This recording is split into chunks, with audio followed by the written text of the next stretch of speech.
श्री शिव महापुराण की जय।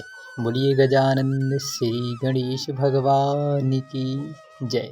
जय श्री कृष्ण। इस श्रावण मास में आप नित्य भगवान शिव की लीला का रसास्वादन कर रहे हैं। भगवान शिव किस प्रकार भक्तों पर कृपा करते हैं, उसी प्रकार हम सभी पर करुणावत्सल भक्त वत्सल कृपा करें।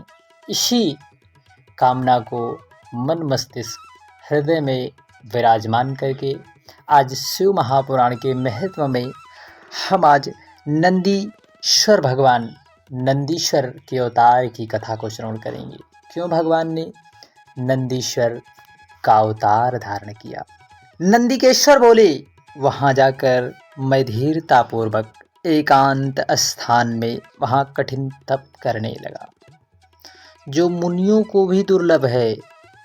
मैंने अपने हृदय में उन पंचमुख भगवान सदाशिव का ध्यान किया, जो कमल में त्र्यंबक देव, 3 नेत्र 10 भुजा वाले परम शांत हैं। उस रुद्र के परम ध्यान में मग्न हो मैं उनके मंत्र का जप करने लगा, तो उस पवित्र नदी के उत्तर भाग में स्थित हो मैंने अपना तप आरंभ कर दिया। ऐसे तप में स्थित होते ही पार्वती सहित शिव जी वहाँ पर प्रकट हो गए। मुझसे कहा, हे शिलाद के पुत्र, मैं तुम्हारे इस तप से संतुष्ट हूँ।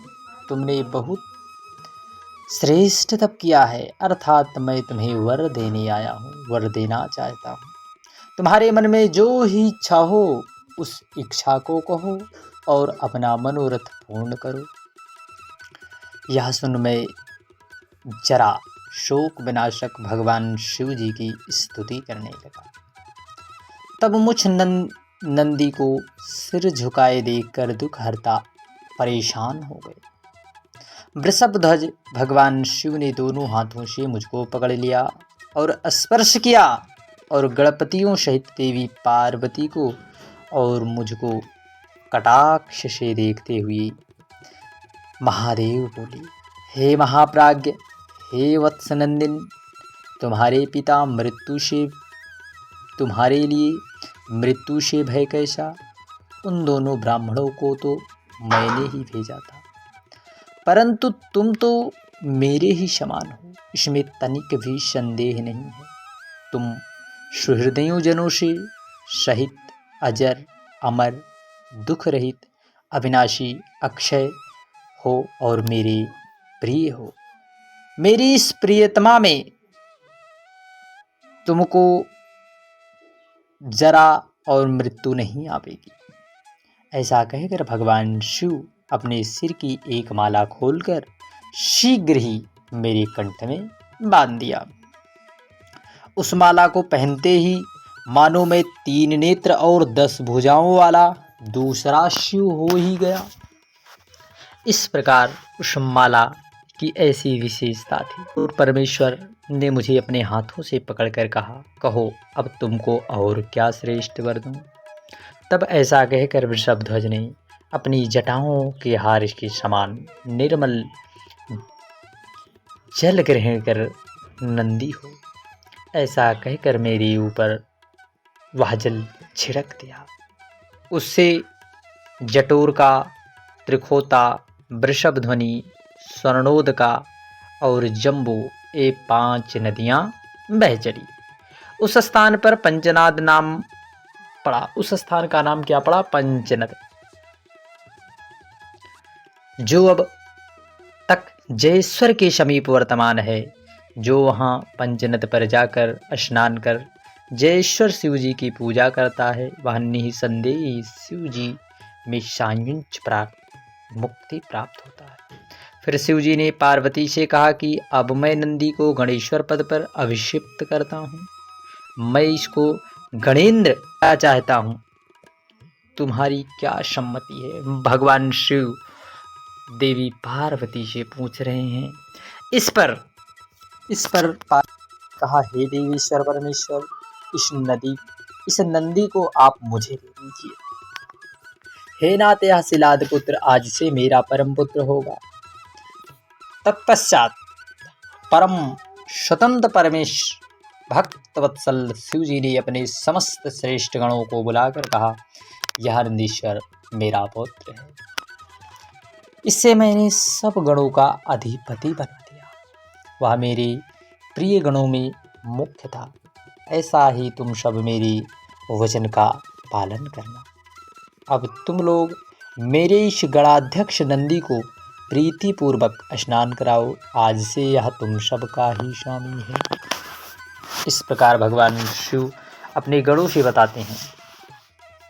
तब शिव जी से ऐसा सुनकर गणपतियों ने कहा, बहुत अच्छा, बहुत अच्छा। ऐसा कह सबने सामग्री प्रस्तुत की। नारायण और सब लोगों के संपूर्ण मुनि आए। ब्रह्मा ने सावधान हो नंदी का अभिषेक किया।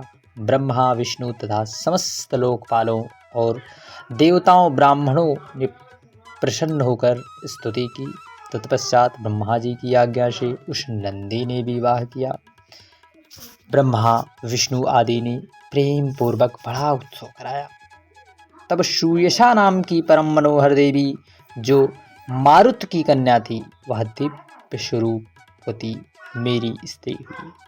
मैं उसके साथ दिव्य सिंहासन पर बैठा। महालक्ष्मी ने आकर मुझे मुकुट आदि से सजाया, कंठ में दिव्य हार दिया। मैंने सबको प्रणाम किया। तब भक्तवत्सल शिव जी ने मुझे इस रूप में देखकर बड़ा प्रेम प्रकट किया और अपनी समीपता का सर्वविजयी और अक्षय वर दिया। साथ ही महाभाग देवी ने मुझ पर वर मांगने को कहा। मैंने उनके चरणों में नित्य भक्ति मांगी। देवी ने योमस्तु कह मुझे ऐसा वर दिया। फिर पार्वती ने मुझे सूयशा नाम की स्त्री को पुत्र पौत्रादिकों से संपन्न रहने वाली, त्रिनेत्र, जन्म रहित और अपनी तथा मुझ पति में परम भक्ता होने का वर दिया। तत्पश्चात सब बांधवों और कुटुंबियों सहित मुझे साथ ले शिवजी देवी सहित बैल पर चढ़कर अपने घर को प्रस्थान करने लगे। अन्य सब देवता भी प्रेम पूर्वक शंकर जी की स्तुति कर अपने निज निज स्थान को चले गए। जो मनुष्य नंदी के इस आख्यान को श्रद्धा पूर्वक सुनता या पढ़ता है, वह संसार में परम सुख को पाता है और सुख को भोग कर परलोक में उत्तम गति को प्राप्त करता है। इस प्रकार शिव जी के और अवतार होते रहे। अब आगे भगवान शिव के बड़े अद्भुत भक्तों पर जब जब कष्ट आन पड़ा है, तब तब भगवान शिव ने अपने विभिन्न अवतारों का प्रयोग करके अर्थात अवतार लेकर भक्तों के कष्ट को हरा है। आज अब आगे के अध्याय में भैरव अवतार की कथा को श्रवण करेंगे। भगवान ने क्यों भैरव अवतार धारण किया,